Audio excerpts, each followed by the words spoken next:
proudest day, and the proudest time in the seat of a rally car, because that day and that hour and those minutes, I got the bit between my teeth. You know, I really stood up and was counted and said, this is not getting away. I remember when we pulled on our helmets and Donald says to me, what are we doing? I said, we're going for gold, Barrett. That's all was said. I can still picture that run. That was just the best run ever.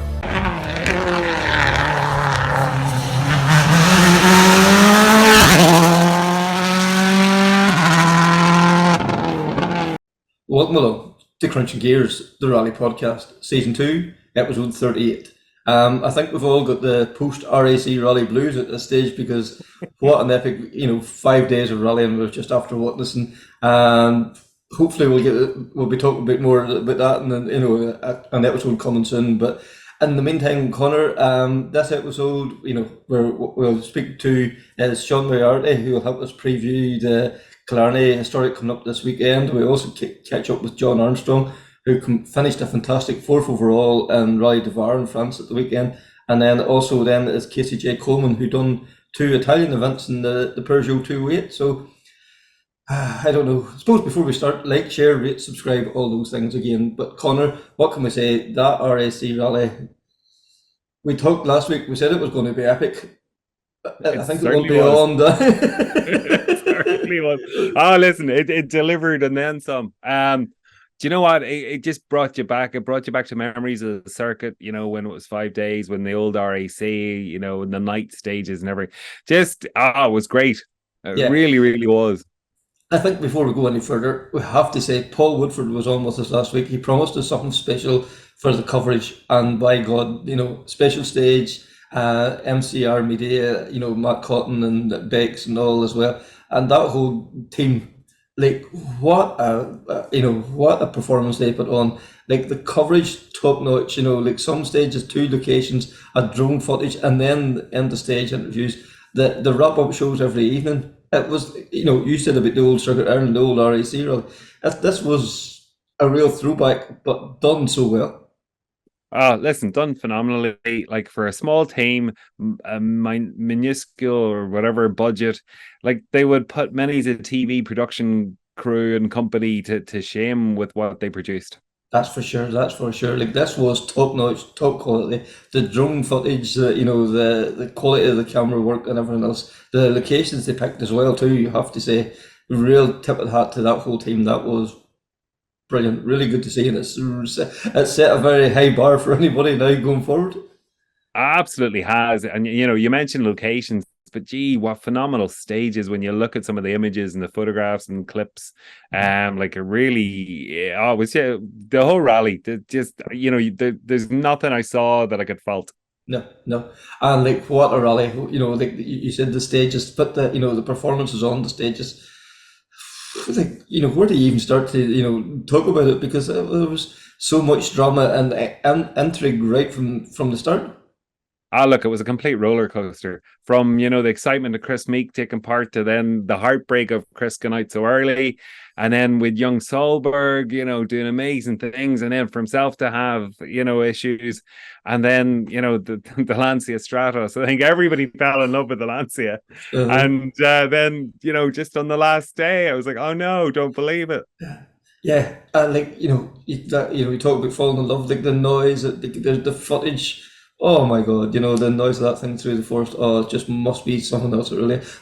Also the TR7 as well, and Chris Ingram and Hannah as well too. That car sounded absolutely fantastic as well too. Like, so, I'm trying to think, but there was just so many things happening. Oisin Price going into the lead then as well, and looked comfortable. The next thing then, he's gone. That was just, every time you dipped into the coverage, there was more drama. Absolutely, there was. And I have to say, fair play to Marty and Barney. Yeah. Kind of, they were a bit overshadowed with all of that was happening, but they lovely, nice, clean rally, uneventful pretty much for them. They, stayed the course, and experience came through, previous winners, and they won again. Yep, for sure. And like, talk about, the stage end interviews. Them 2 guys, I would love to be a fly in the wall And I think they should leave the in-car camera on between stages, because I would say it must be some crack, Yeah. I'll be a lot of it bleeped out though. Yeah, well, that's true. Like, what two characters, like, yes, they work hard, but by God, do they play hard as well? They're two lovable rogues. I think that's Yeah, probably the best way to describe them. for sure, for sure. And the event went on that long. I think Barney was starting to have hair towards the end as well, too, which was something of a shock, So. But yeah, like as you say, like the old dog for the hard road, I suppose, would be as good a way of putting it.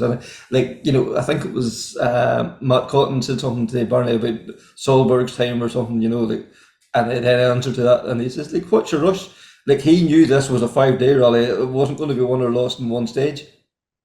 No, absolutely. This is a tough event on the cars, tough event on the crews. And, again, I think that bit of experience did come through in the end and certainly went in their favour. For sure, for sure. And like, then you mentioned the Stratus, like, Gary McLhenny co-driving there for Seb Perez as well. That last stage, 38 miles, I think there were something like 9 or 10 miles from the end. And, the engine finally cried enough. Like, that car, it gave a lot of bother over the 5 days, but by God, like, what a cruel kick. Oh, listen, really, really tough. Like the love and attention to detail and everything that went into prepping that car over the years and getting it ready and getting it, for this event and then getting it through this event as well. A real tough event. The car did really well, and Steve and Gary did really well. And yeah, just a bit of a kick in the nuts for the engine to go. That's for sure. That is for sure. And then, Catherine McCourt and Liam Moynihan. We've said it for the past 6 months. Cahan in the second half of the season has really come of age, and like this, I'm sure probably even defied his own expectations. Second event in the Lewis and the Mark II, and he talked earlier about Marty keeping the nose clean. Cahan and Liam kept the nose clean the whole weekend or the whole week, and to come away with second, I'm sure they were even exceeded their expectations, really. Absolutely. Come here, not to do an injustice to Cahan, but that's probably the longest event he's ever done. Yeah. Like, it really is. So his ability shone through, keeping the clear head, the pacing themselves, all the rest of it, and not panicking under pressure either. They came through and came through well. Yeah, and like there's a whole host of other local crews too that went over there and done so well. Like, I'm going to probably I'll leave somebody out, so maybe safer not naming them. But we'll revisit the RAC in another episode soon. But Killarney Historic's coming up this weekend as well too. And again, it's going to be another epic event. It's only one day, but it's not going to be a handy rally either by no manner of means. No, listen, a solid entry there. It really is, particularly in the Mark IIs. And again, a handful of people could win it. It's going to be pretty interesting, and again, weather dependent. Yeah, and the historic entry is strong, the modified entry is strong, and I speak to Sean Moriarty. You're going to hear that now shortly. Like, it has become the Irish go-to event. It's really part of the countdown to Christmas for Kerry, for rallying. It's become almost like an end of season party almost. It is, and it's an event you'd love to see to grow and continue to grow in stature as well. And if it could stretch it out to being a 2 or a 3 or more, it'd be day event, it'd be fantastic. Yeah, listen to what Sean has to say towards the end of the conversation.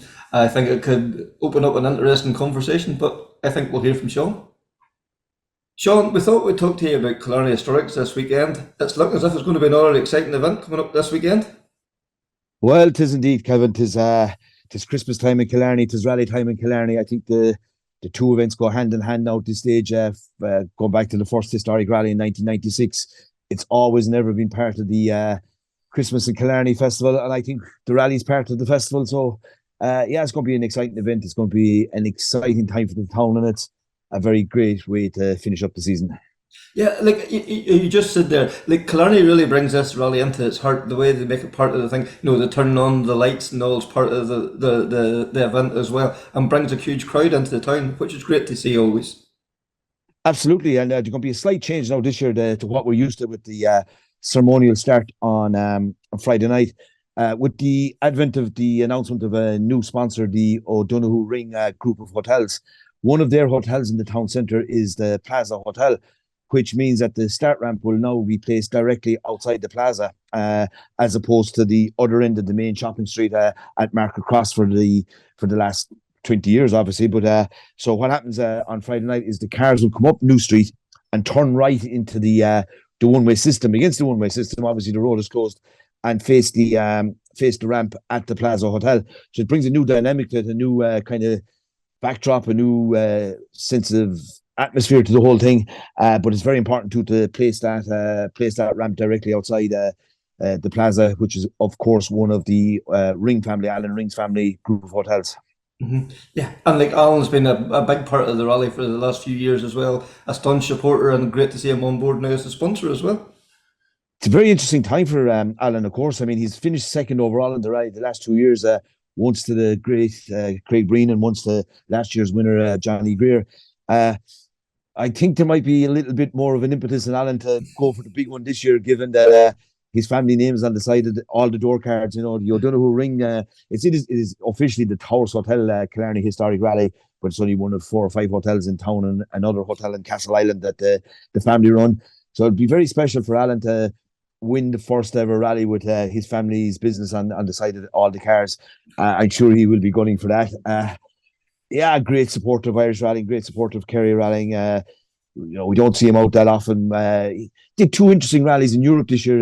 The East Belgium rally in the BMW, and he also did the San Remo Historic Rally. Both of them around September, October time. Speaking to him recently, he said that San Remo was like joining the old version of Moll's Gap, which was much narrower, and Balloch Bema together into the one stage. So he enjoyed that, but he prefers the Subaru Legacy for the bumpier Irish tar. So yeah, I'm sure he'll be chomping at the bit. It's a special occasion for him, of course. Absolutely. And you mentioned a name there too that's like has been part and parcel of the Killarney Historics the last few years. Craig Breen, unfortunately, you know, the events of this year. But Craig and Paul were a part of the fabric of Killarney Historic the last few years, and they'll be sadly missed this weekend. Absolutely, Craig will be hugely missed this weekend. It was almost like the official world or European rally season was over, and the business end of the season was over, and Craig started his Christmas party in Killarney. We remember in recent years the Metro 6R4, the BMW M3 E30, the Ford Escort Mark II, and of course the Frank Maher Ford Sierra RS Cosworth, and all of these things brought an extra atmosphere to the rally. He won it once in that period of time. He came very close to winning it last year, only tied going into the last stage with Johnny Greer, only for the drive shaft to break on the way up to Moll's Gap. Craig was the epitome of professionalism when he was driving for Ford, driving for Hyundai, driving for Citroen. But when the season was over and he wanted to bring his ties out to play, he tended to bring him to County Kerry, bring him to the Killarney Historic Rally, and he really loved Killarney, and Killarney loved Craig. So it's going to be a bittersweet weekend for all of us down here, I think. That's for sure. That's for sure. And like Paul Nagel, you know, the father was one of the brainchild behind the whole Killarney Historics as well. And it's a very special event for him. And to be able to share that with Craig too, it was a special time for everybody involved. Yeah, but it's great to see Paul now. He's after getting heavily involved in the background scene of things, heavily involved in organising, and he's one of the deputy clerks of the course for this rally. You know, to kind of take over the mantle that your father created 27 years ago is special for Paul. And I think it's also very honourable of the man that he's putting so much back into the local club after years at the top of his game. You know, almost he didn't forget where he came from. He's given back to his home club after 20 years at the top. He's only barely retired, just over a year. It's hard to believe that, but here he is stepping up to the game and working his way, becoming towards a fully fledged clerk of the course. And that's great to see. That's very important. Yeah, and you can only just imagine what he has seen around the world and what the contacts that he will have, and what he can bring to any event. Yeah, his ideas and his knowledge, and he does an awful lot of work in the tracking room. And you know, the tracking room is still a relatively new experience for all organisers and competitors, but his ability to think on his feet and think very quickly on his feet means he's making very important decisions based on what he's seeing in front of these big screens. And I'm sure he's making decisions educated decisions way quicker than any of the rest of us could, because of that knowledge that he's bringing from the WRC and ERC and God knows where else. The man has travelled the world, and he's put Killarney on the map, but his learnings are really being put into action on events like the Rally du Lakes and the Killarney Historics and the Circle Kerry as well. He worked in the track room, the Circle Kerry Rally as well this year. Excellent. Well, I suppose the event this weekend, Johnny Greer's back to defend his title. The Sierra's been wheeled out one more time. Like, this car, it's been almost developed for this event. It has been born in this event, and it has grown up in this event as well. I think one of the interesting things about Johnny Greer, and the news only broke earlier this week, was that Kirsty Riddick is back in the hot seat. Those two had a formidable relationship. One rallies in Northern Ireland, won the Northern Irish Rally Championship, regular visitors down this part of the world for the International Rally du Lakes. Kirsty took a step back from the sport there in recent years, did her first rally, the Carlisle stages, maybe 2 or 3 weeks ago, first event in a long, long time. But the thing that team is back together is going to be special as well. And I think Johnny is putting the best foot forward, creating the best possible scenario you can to win this rally. He brought this car here first 2 years ago. The car retired with mechanical trouble early in the day. I think after Bullock Bema, they had some kind of trouble coming into service. Came back last year and got into an absolute race with Craig and Paul. If you recall, after 6 of the 7 stages, the two crews were tied on equal time going into one run over the gap. And what a showdown that should have been, and what an absolute spectacle it should have been for the spectators. But unfortunately, Craig's car broke a drive shaft and they approached the arrival control in Miles Gap, and the race was over. But it's still incredible to think that after 6 stages, the 2 cars were identical, and it just shows the level of driver Johnny is too, that he can race the best of the best. Yeah, and also we should say that it was Johnny's service crew that kept Craig in the rally last year. They were having mechanical issues before that, and the Greer guys sorted them out and kept them motoring as well. From what I would recall, it was a rear diff problem, certainly some sort of a transmission problem, and that is correct. Davy Greer Motorsport donated a rear diff. Obviously, the cars are very similar mechanically, and Davy himself would be well known for driving rear-wheel drive whale-tail Sierras over the years. But yeah, they donated the spare parts that were needed to keep Craig in the rally. The rally could have been won or lost at the first service, because they came in after 3 stages with that very problem, and the Greer boys donated the bits, and the race continued with 6 stages down, and the time clock said equal, and it's a showdown on the last stage. Unfortunately, we never saw it, but there's it was fantastic sportsmanship by Johnny Greer and fantastic sportsmanship by the DGM outfit. Great to see that kind of thing. And that's the great thing about the Killarney Historic Rally. Yes, it's competitive. Yes, everybody wants their name in the winner's trophy, but it's an in-the-season event, in-the-season party as well. And that added to the party and added to the crack last year, 100% did.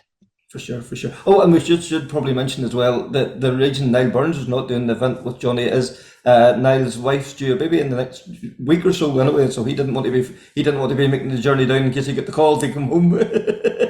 Well, the best of luck to Mrs. Burns. I didn't know that was the reason that he had to step out. It was actually Niall that did tell me that Kirsty was back in the seat earlier in the week, but I didn't know why. But the very best of luck and many congratulations to all of them up in Donegal. For sure. And then the lineup coming after Johnny, like stellar lineup there. You've done Kelly, you mentioned Alan Ring earlier. Like, it's the who's who of Irish historic rallying really on tarmac, isn't it? It's not even just a who's who of Irish rallying. One of my favourite names is on the list is car number 20, Paul Litier. He's from Belgium. He's an absolute legend of Belgium and Flanders rallying. There was a book written about him recently. I think he's something like 500 or 600 rallies done all over Europe. But you have to go back into the late 1980s and early 90s, and Paul was coming to Killarney first in Talbot Sunbeams. Then he came in Manta 400. Came in the mid 90s in an Escort Cosworth. Returned to Killarney in 2019 for the first time after many years absence in an Opel Manta 400. But arriving this year in a Ascona 400, and we don't see too many Asconas out these days. And the other incredible thing about it is this is the very car that he won the Ypres Rally, the historic section of the Ypres Rally in June. And I just got chatting to them randomly in the service park. I was lucky enough to be out in Ypres and got chatting to them in the service park after he won that rally. And he said at the time, we would like to go.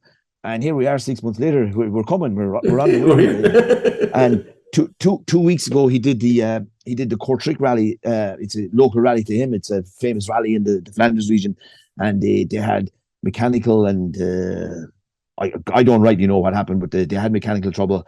And 2 days after the rally, there was a Facebook post by Paul, and he said, yeah, we've the car fixed and we're on the way to Killarney. And that's fantastic. Such an effort to get that as Kona 400. So yes, there's a huge Irish entry there, but I love the international element of the rally as well. Yeah, it's always great to see a returning visitor. It's always great to see. And the Irish Historic Championship has been so well supported over the last few years by English and Welsh crews as well, and they're making the journey over as well. Absolutely. I mean, you look at the who's who them, like Duncan Williams at defending or just crown champion at the Cork 20 earlier this year, back for another crack at the title. Great to see the likes of Melvin Evans returning as well. He won this rally 16, 17, I'm not sure, but he's a previous winner of the rally, previous Irish national rally winner. So you have the likes of Melvin coming back, the other Evans family, the Gwyndeff son Wayne Evans is coming. All of these guys have supported Irish rallying for years and years. And I was at the rally Carridegan earlier this year.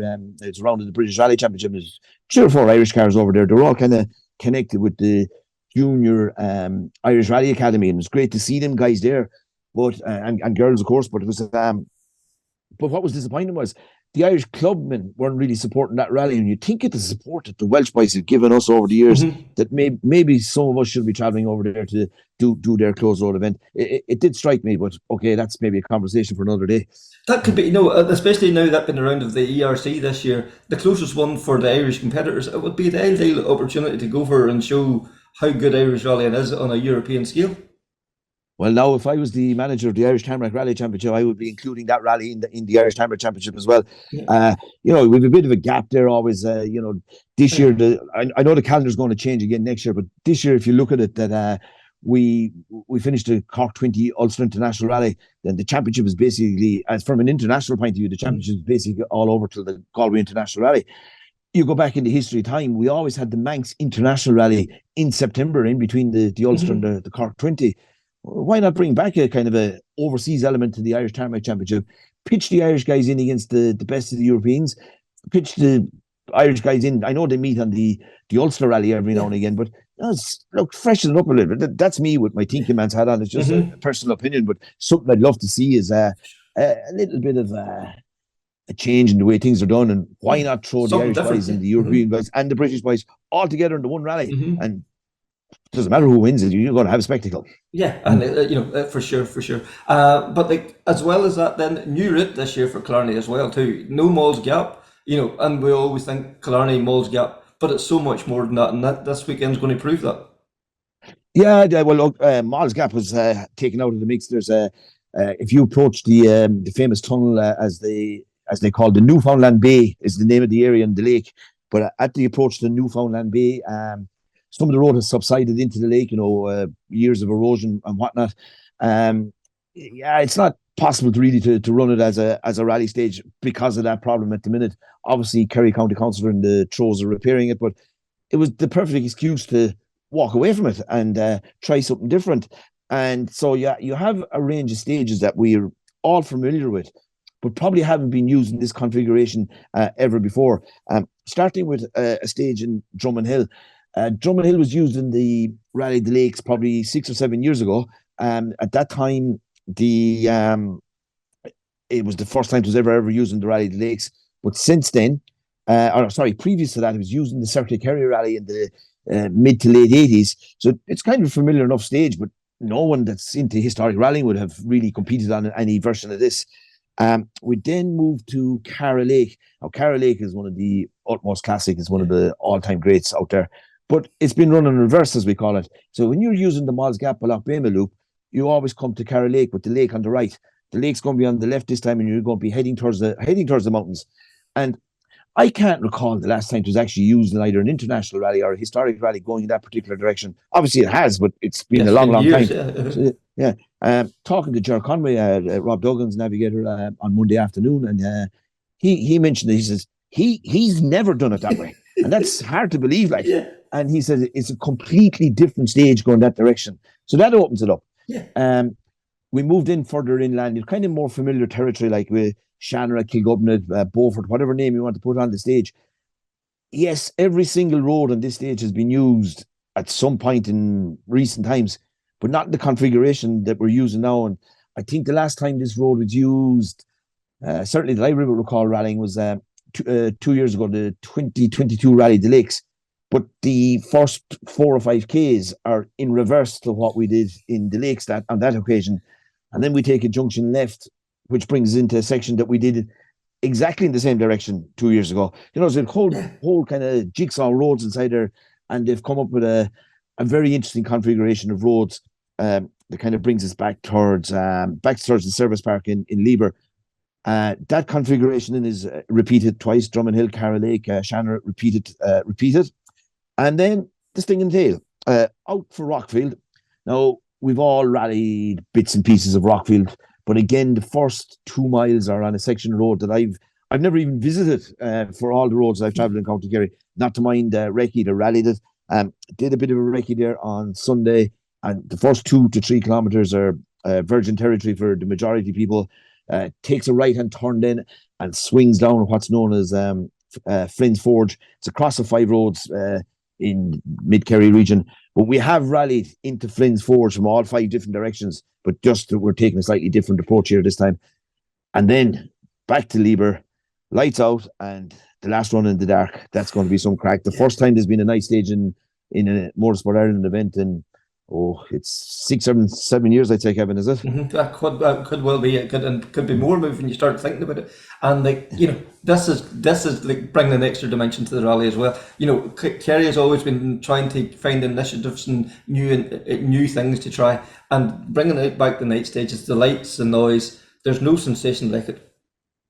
There is nothing quite like it. There's going to be 2 cars that you're going to have to see, or maybe not see, but listen to in the dark next Saturday afternoon. A Ford Escort BDA and a BMW M3, and just the sound of them echoing off the valleys and off the nearby mountains. That's going to be an incredible sound. Not to mind the sight and the flash of lights and everything that's going to go with it. I suppose you go back like the Rally du Lakes when it first started as an international rally was. They always ran night stages on the Saturday evening. Growing up as a young fellow in County Kerry, it was always the highlight of the Saturday evening was go out and find the night stages. It's great to kind of relive that part of my youth and all that. Like it's going to be the same for many drivers. It's going to be the same for many co-drivers, and it's going to be something new for an awful lot of people. So yeah, it's great to see initiatives. You're right. Yeah, and as well as that, for the drivers going in, somebody that's maybe not so familiar with driving in the dark, and if they're only leading by 10 seconds or whatever, 10 seconds suddenly becomes a very small gap. Absolutely, and there's new challenges as well for the co-driver. He's dealing if you've never done night stages, you've map lights, and where's the map light reflecting off the windscreen, and there's all that, and trying to add your time cards in this darkness, and there's challenges for the organisers, the stage furniture, we call it the arrows and the signage. All have to be a different specification for a night stage. Or there's very specific safety plan requirements to create a night stage. I think it's going to be spectacular. I suppose the important thing there is it's because it's, I won't say it is new, but because it's territory revisited that we haven't seen for quite a number of years, it's going to be imperative that the spectators are on their best of behavior on a night stage, because if there's one even hint of something not right, they won't allow the stage to run, and none of us want that. And I suppose if there's any message out of tonight's conversation is that we should be thinking,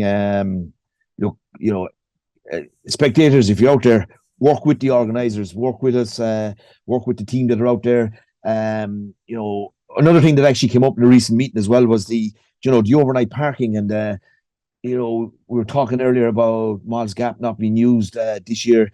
And over the years, camper vans used to go into Malls Gap and park up overnight. And they were parking in places that may look safe in the dark, but definitely not safe at 7 o'clock in the morning when you're trying to run a rally. And over the years, the club and the senior officials have identified the problems where these camper vans park or overnight spectators park. And don't get me wrong, it's a fantastic atmosphere to be camping in the mountains and having this out. But now that we're going into places like Carroll Lake and Shannon for the first time, these people, the overnighters, the campers have to be very mindful of where they position themselves, where they park their camper van, because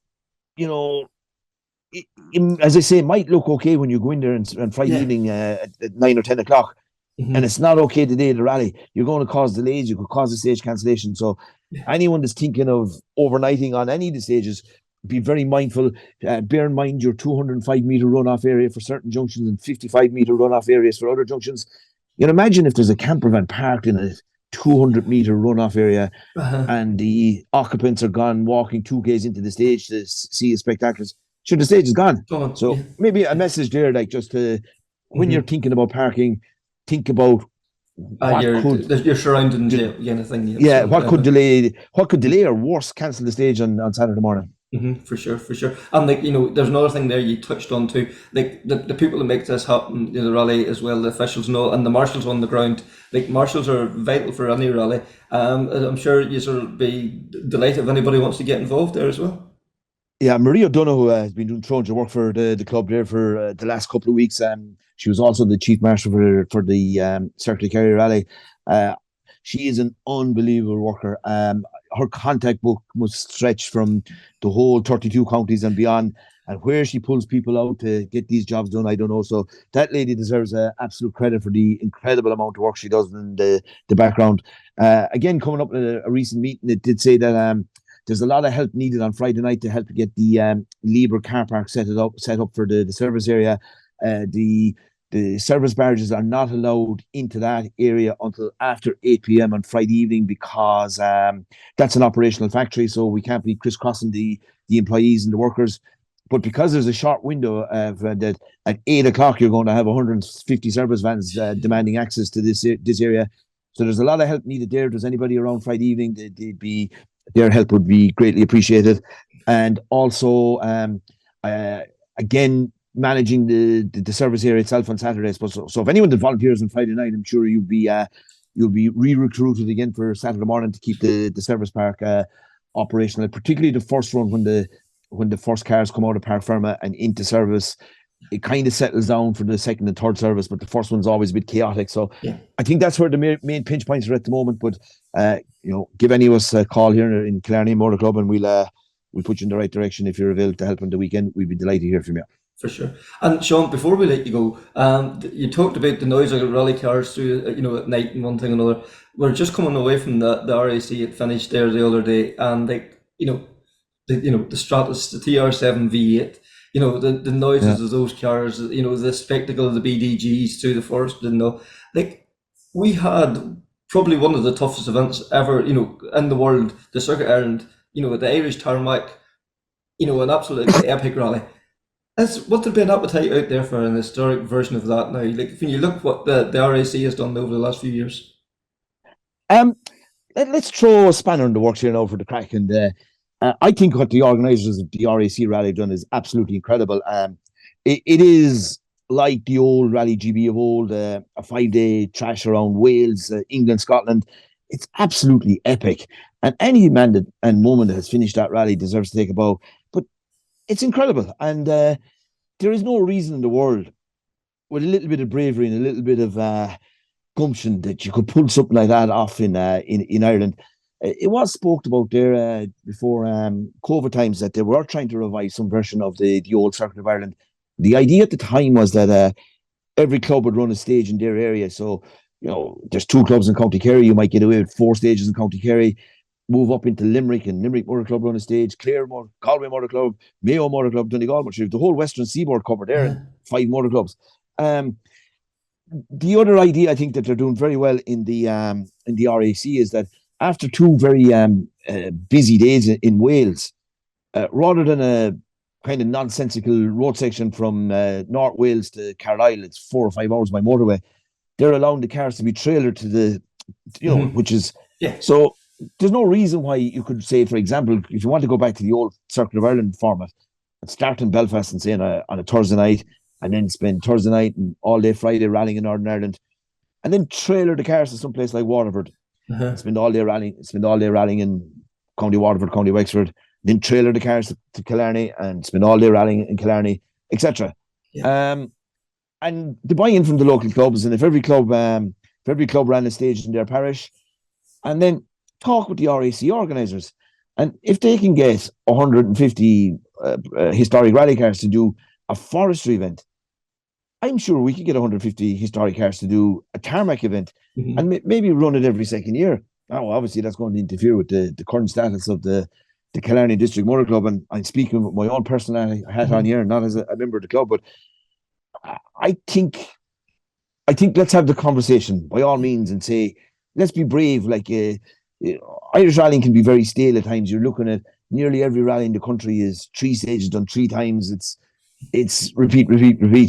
Let's bring back some of the older great ideas, or throw absolute bonkers new ideas out there. And what's there to lose? You know what I mean? So yeah, let's start the conversation about that one. Absolutely. So, Sean says, why not revive, the Circuit Ireland or some kind of historic rally here in Ireland, to rival the RAC? I think it's a no-brainer, so watch this space, I suppose. We're talking about talent, one thing or another. There's probably, we keep saying that probably one of the best talents coming out of this island in a long time. Jon Armstrong, Rally du Var last weekend, 4th overall, and a Rally 3 Fiesta. Connor, exceptional run, wasn't it?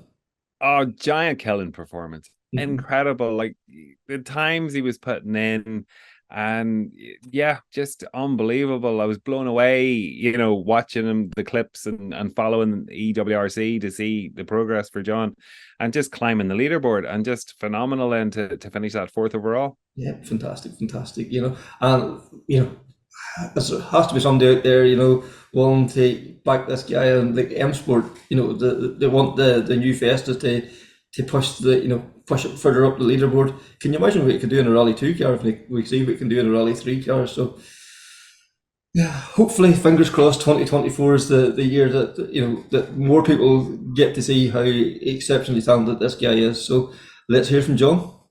Jon Armstrong, Rally du Var at the weekend, 4th overall in the Rally 3 Fiesta. What can we say? Absolutely superb. Yeah, it was such an amazing event, to be honest, Kevin, and thanks for having me on.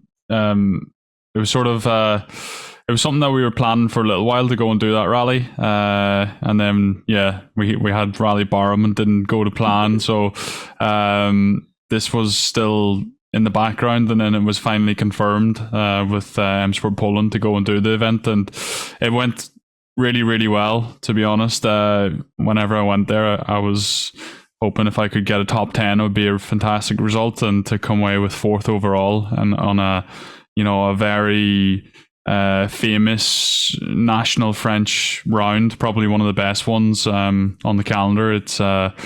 It's like going to maybe something like Killarney or Donegal and getting the same result. I think it's on par with that. So really, really chuffed, and nice way to finish off the year after a difficult past couple of months since the Czech Republic. Has been nice now to sort of put that behind me now before the Christmas period. So yeah, really, really happy. Yeah, because like Rally du Var, like it's one of those rallies. It's known outside of France. Like it's one of them events that Loeb always done when he was in his pump and one thing and another. And as you say, like it's equivalent to like a Donegal or a Killarney here.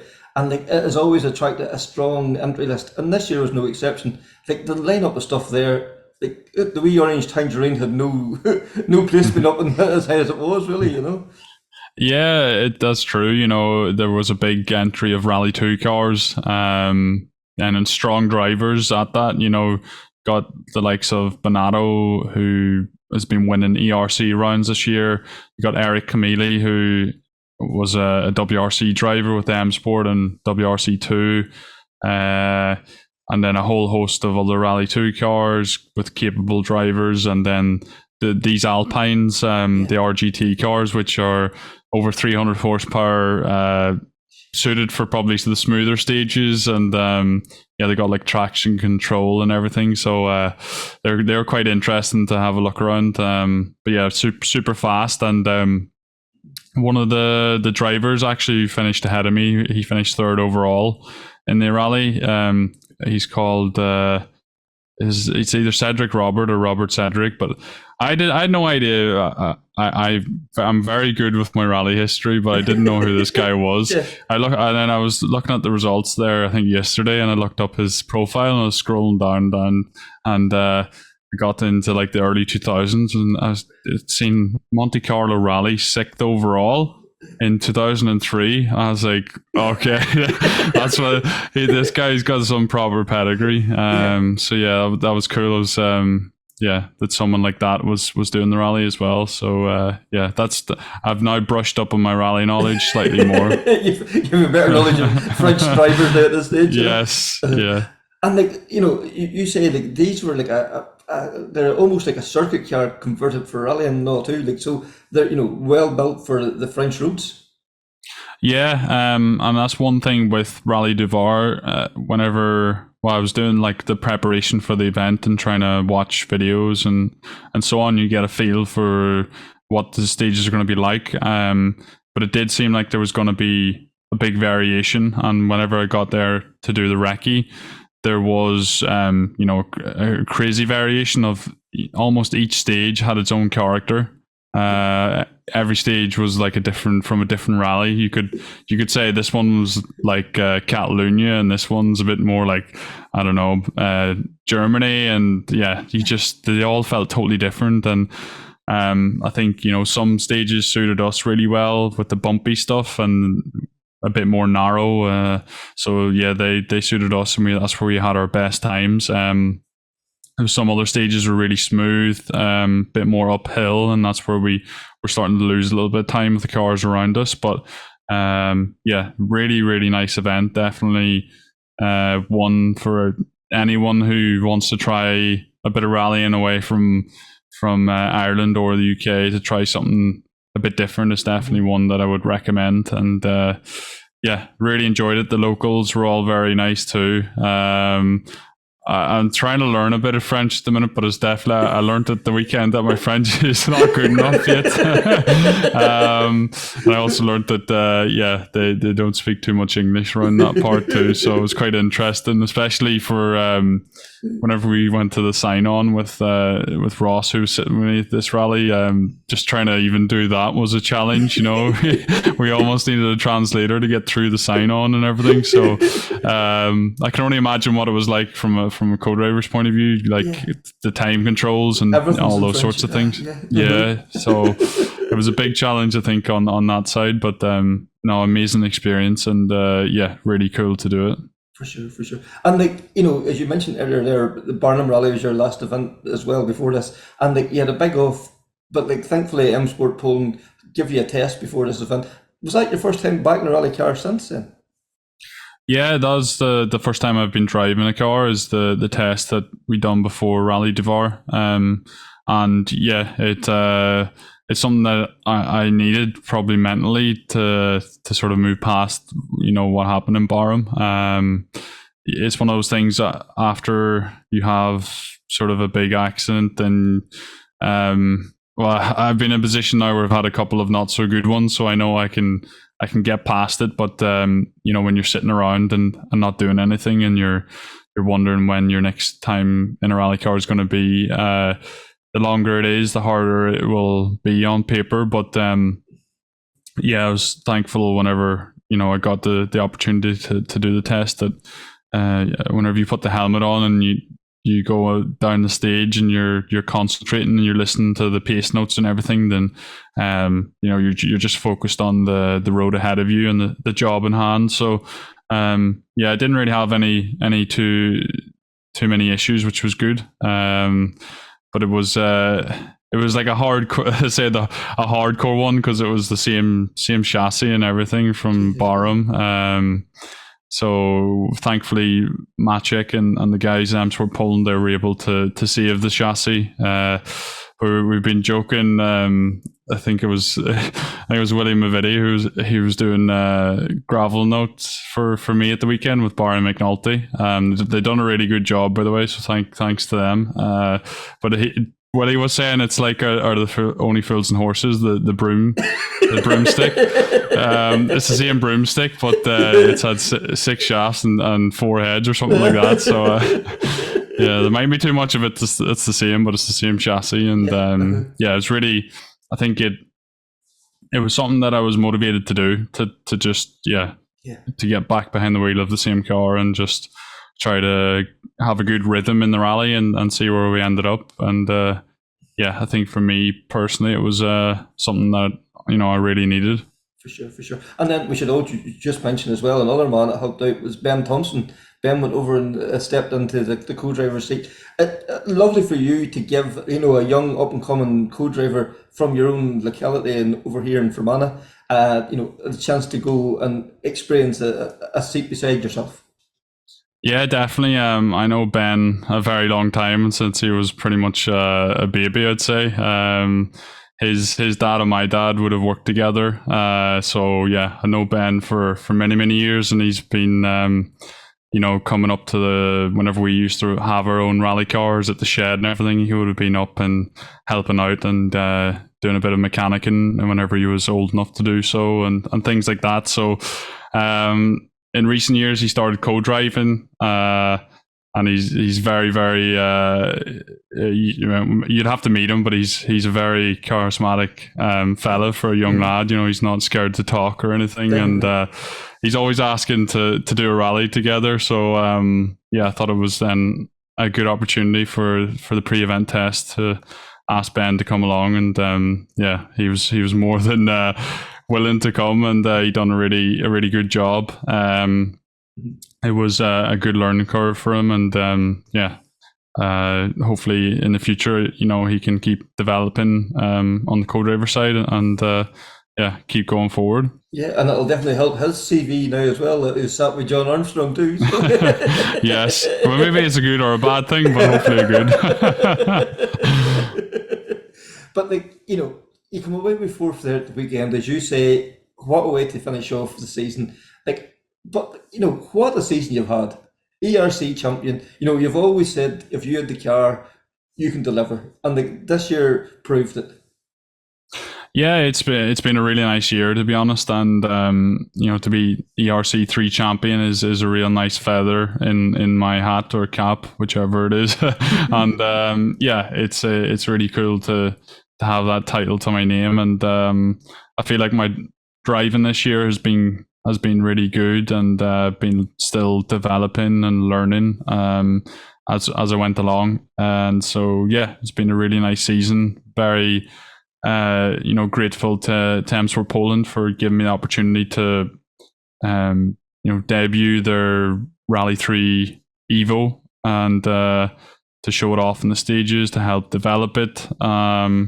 It's been a really cool year, and thank you to everyone who's made it possible. Now we keep looking to the future and see what's going to happen next year.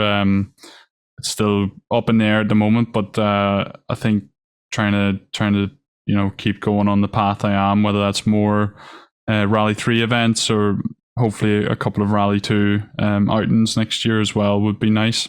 We'll keep working towards it and see what happens. Yeah, because there's so much strong support behind you. We spoke recently up in C&M up in Oma, and Marty's full square behind you. There's so many other guys pushing at you to get you, and it must be really heartening from your point of view to have such strong support behind you that wanting to get you to the next level. Yeah, definitely. I think it's something that you need in rallying is a passionate team around you and people who want to push you to that next level and believe in you. And, I've been really lucky to have people around me throughout my whole rally career, if that's what you want to call it.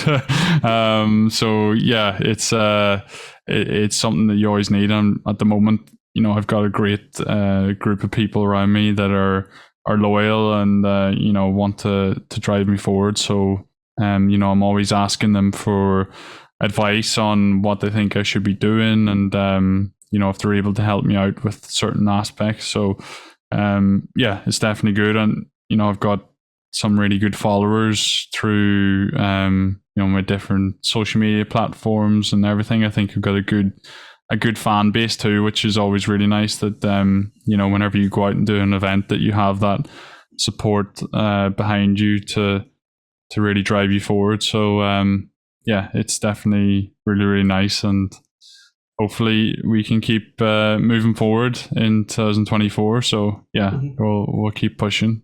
Yeah, and like we didn't really get a chance to talk about probably the day up in Oma was yourself and Marty are hoping to do 5 Mile Town next year as well too. Like for somebody to put that faith into you to hand you a car for the day too, like that says a lot about the trust Marty puts in you too, doesn't it? Yeah, I think that'll be quite an interesting day. If Marty's definitely sitting in the Cold River seat, it will be a fun one. That's for sure. But we will be definitely trying to have a good result. And 5 Mile Town was my first ever stage rally in 2012. So it's one that holds a special place in my heart, and to go there with a top car would be a really nice thing and a good experience for me to do, and I just enjoy a good day out. So we're looking forward to that one. I have to get Marty trained up on the notes, I think, a wee bit. See how he is. Maybe get him beside me here on the simulator and call some notes. It could be interesting. So yeah, it should be a good day out, and really looking forward to that one. Isn't that so hard to believe? Like that's back, it will be 12 years ago since you debuted, and like I remember at the time Gary Jennings remarking about this young guy starting out left foot driving or left foot braking in a Fiesta, and all. Like he just knew right from the start that this guy's going places, and like it must even right from the start people knew that there was something a wee bit special here. Yeah, I guess it's weird to talk about it, but I think coming from the all track, I'd got quite a bit of experience of driving through that, and that was my first stage rally, 5 Mile Town, and I was really fired up to just go flat out, and I think that's what I've always tried to do.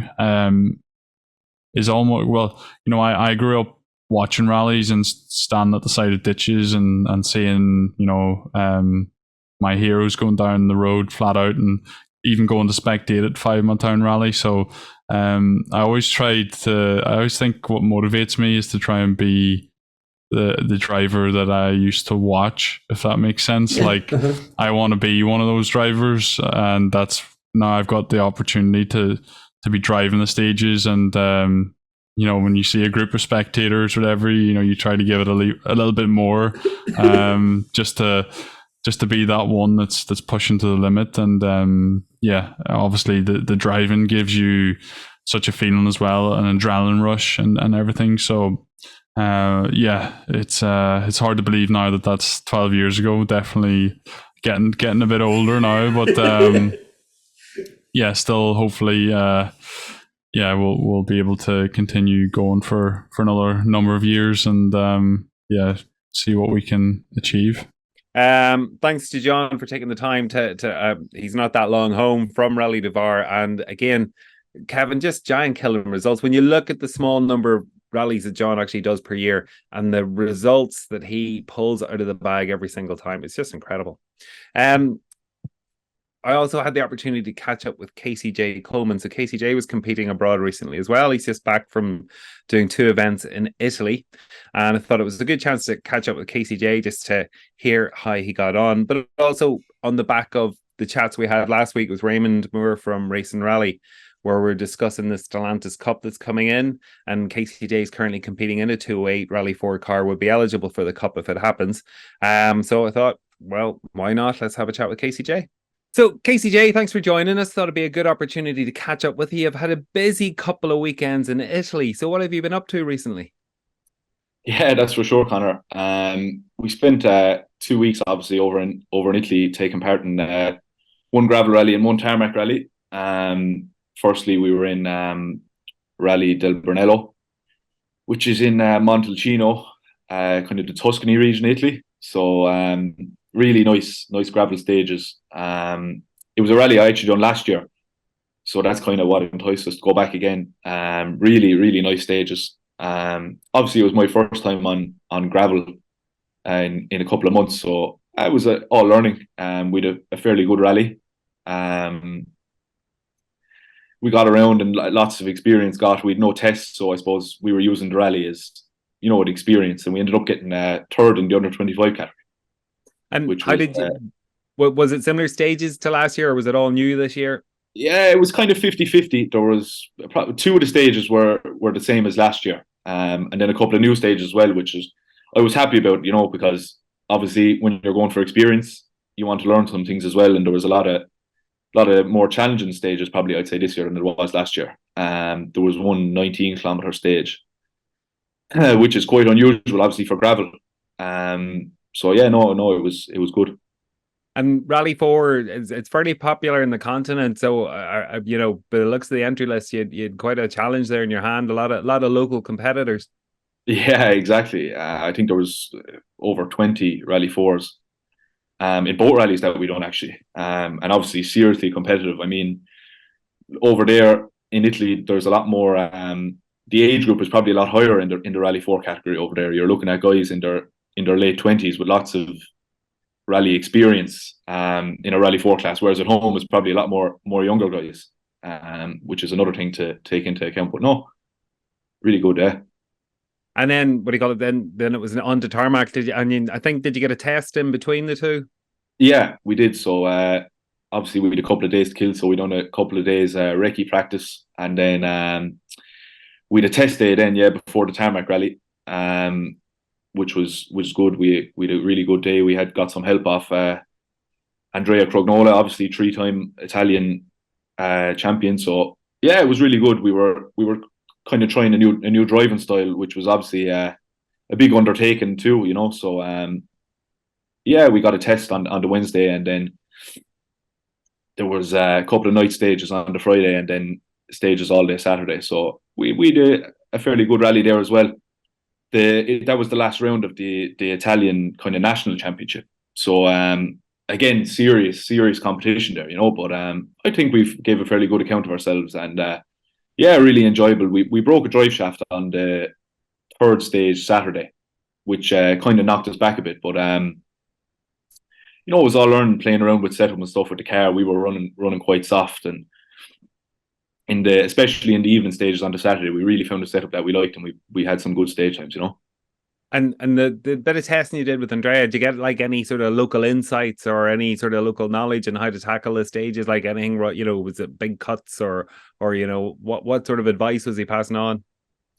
A lot of stuff. Kind of the driving style is quite different because over there, I'd say probably in most stages in the tarmac rally, there was probably very occasionally even got into fifth gear in the car. It was really tight, twisty technical stages, very narrow as well, kind of with kind of a rock face on one side and a big drop on the other. Whereas at home, a lot of the stages are very fast. You might spend half a stage in fifth gear at home, that kind of way. Yeah. So it was a completely different driving style, and trying to be a lot smoother with the car, and just general stuff like that. Racing lines is obviously a massive thing out there, because it's the difference between the speed you can take in pretty much every corner, but you have to keep that in mind in every corner, which is non-stop, so yeah, all good experience. And would it be fair to say you've had a fairly mixed year this year? Yeah, 100%, Connor. Yeah, we had a very good start to the year. A lot of class wins, and we were leading both championships. We were taking part in the tarmac championship and the dual surfers, but we had a couple of fairly tough accidents and a bit of a rough patch. So probably the second half of the year, I kind of struggled myself for confidence, But we're being patient, and I'm sure things will come back right soon. We're definitely making some steps in the right direction anyway. So. Yeah, and I suppose the two solid results, in Italy outside of the country with tough competition. I'm sure that's probably helped to rebuild some of that confidence again. Yeah, 100%, definitely. I think anytime you can go out to somewhere in Europe and be within maybe a second a kilometer of the guys in front is quite an achievement, because it's just it's completely different to Ireland. The level is serious in Ireland, but it's so specialist. Whereas out there, it's quite a lot more open. And no, yeah, definitely, it's good for everyone involved. Yeah. And have you had a chance yet to think about, 2024? What are you kind of planning for next year? Yeah, definitely. Obviously, we're looking at the this Peugeot Cup that seems to be coming in. It's really exciting, and well done, obviously, to everyone involved. It's looking really good, So yeah, definitely, probably leaning towards that maybe at the minute, and yeah, looking at some other kind of exciting things, maybe outside of things again, because anytime you can get experience anywhere, is really good. So look, we'll see how things go. Yeah. Could we see you back in Italy again, or maybe pastures new? Yeah, hopefully. Yeah, I'd love to do some more rally in Italy. Obviously, it's really enjoyable over there, and yeah, hopefully anyway. Also, I'd really love to do is maybe some things in the likes of Scandinavia or things like that, like, which is obviously completely specialist again. But obviously, I think anyone rallying, I'd love to do some stuff out there. So we'll see what happens. And I suppose, Casey Jay, we forgot to talk about somebody very important, Lorcan Moore. I presume Lorcan and yourself are continuing the partnership next year. Yeah, hopefully. Anyway, hopefully. Yeah, myself and Lorcan get on. Obviously, brilliant. He came on kind of halfway through the year there. Our first rally was Ypres, obviously, which was a baptism of fire. But no, we get on really well, and we've really gelled over the year. And big thanks to him, obviously. He's very professional, and yeah, couldn't thank him enough really for all his work over this half of the year, and hopefully going forward. And we mentioned earlier, about building up the confidence, about coming back from the couple of knocks you had. Like, I'm sure Lorcan plays a huge part in that as well. Yeah, 100%. We've had loads of conversations about things that we can change or try or do. He's brilliant really for giving you confidence. Even in a car. He's a strong-minded fella, in fairness, and no, yeah, brilliant in fairness to him. Yeah. And I'm sure you've seen, Lorcan develop as well, especially, from the work that he's doing with the MI Academy. Are you seeing that coming into the car and into your partnership? For sure. Yeah, 100%. Even, probably especially over the 2 weeks in Italy, it really shows the professionalism. At home, obviously, rallying is quite simple compared to when you go out foreign, and things are a lot different, and you have to really be on it, and you have to be watching everything. And no, 100% really professional, and obviously the academy is a great help for all them lads, but no, brilliant. Yeah. And Casey Jay, it's tough times out there, funding the rallying and stuff, etc. as well. So, how tough is it getting sponsors and keeping or holding on to your sponsors? Yeah, 100%. It is tough, especially when you're doing a large amount of rallying. Obviously, we're quite lucky ourselves. Big thanks to my dad and all the lads in work in Shoreway. Another Pascal O'Shea, Kilsheelan Limestone Quarries, who's been very good to us over the year, and Andy Fanning Motor Factors, and everyone involved. Always, we're quite lucky with who we have on board, and lucky obviously to be able to do what I do. So yeah, all the team. Yeah, no, big thanks to everyone. Yeah. Yeah, great to hear from Casey Jay, about how himself and Lorcan have gone on this year, and hopefully all comes together for their plans next year, and we see them in the Stellantis Cup when it kicks off next year. That's for sure. And it's fantastic to see, Casey and Lorcan out competing. They want to spread their wings and compete in events outside Ireland as well too, which I think has to be admired. Absolutely, it is. They're not afraid to go, and particularly like the rounds they were on were the wrap up of the Italian Championships, so they really were up against local knowledge, local competitors, and most of the other people that we see leave these shores and go and compete abroad, it ups the bar, it ups the game for them. They come back and they're faster, they're better equipped. It really does lift the talent levels. That's for sure. So anyway, that is the end of this episode. So please like, share, rate, subscribe as always. Please keep doing what you're doing. It's great, very appreciated. So until the next time, take care, speak soon, and bye.